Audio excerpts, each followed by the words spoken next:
అక్కడ.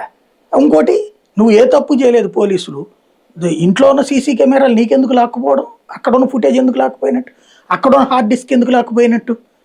అది దుర్మార్గం కదా. ఆ హక్కు నీకెక్కడ ఇచ్చారు? సీసీటీవీ ఫుటేజ్ లాక్కుపోవడం అంటే కృష్ణలంక మర్డర్ కేసుకి దీనికి ఏమైనా తేడా ఉందా? అది పోలీస్ స్టేషన్ లోనే ఇది అంతే. అంటే తప్పు చేసిన వాళ్ళే చేస్తారా తప్పు? అంతే కదా. నువ్వు అసలు సీసీటీవీ ఫుటేజ్ ఇంట్లో ఎత్తుకుపోయి హార్డ్ డిస్కులతో ఎత్తుకెళ్ళాడంటే ఖచ్చితంగా దుర్మార్గం చేసినట్టు. అది అంటే ఓవరాల్ గా అహంకారం, అధికార అహంకారాన్ని ప్రదర్శించారు.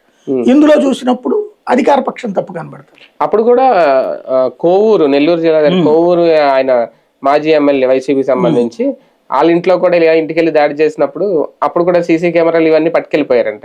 ఇల్లు మొత్తం ఇది చేసేసి.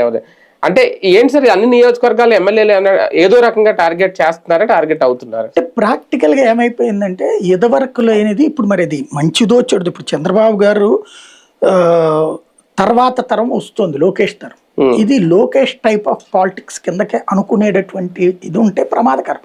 ఇప్పుడు రాజశేఖర్ రెడ్డి సెక్షన్ బాగుంది అనుకున్నారు జనం, జగన్మోహన్ రెడ్డిది బాగలేదని పథకానికి ఇచ్చారు. ఏమని? ప్రతీకార రాజకీయాలు చేస్తున్నాడు అని. ఈ ప్రతీకార రాజకీయం అనేటటువంటిది రాక్షసత్వం ఉండకూడదు. ఇప్పుడు 2014-19 మధ్యలో తెలుగుదేశం వాళ్ళు వైసీపీ వాళ్ళని ఇబ్బంది పెట్టారు. లైక్ చెవిరెడ్డి భాస్కర్ రెడ్డిని చిత్త కొట్టి చెన్నై అంతా తిప్పి ఆ తర్వాత తీసుకొచ్చి వదిలిపెట్టి ఉన్నాయి. అట్లాగే అనేక మంది నాయకులు హింసించినటువంటి సంఘటనలు ఉన్నాయి. అయితే అవి ఫోకస్ చేసి పెద్దగా కాలేదు, నడిచింది. కానీ ఆ వాటికి ప్రతీకారం అన్నటువంటిది జగన్ టైంలో చేసుకొచ్చింది. అచ్చెన్నాయుడు అరెస్ట్, తర్వాత